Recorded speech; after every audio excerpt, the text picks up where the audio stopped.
Hello guys, sino ang nakakilala nito? Ayan o.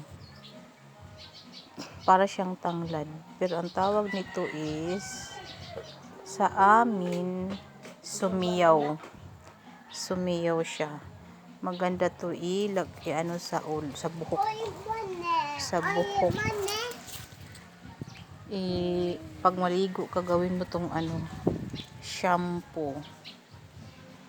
Ito pwede rin yung dahon niya, didikdikin mo siya, o pwede rin yung niya,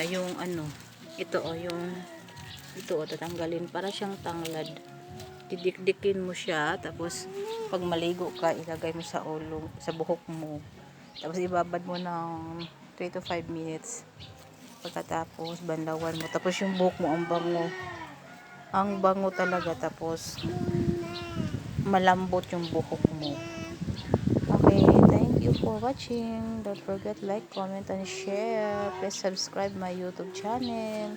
Bye bye.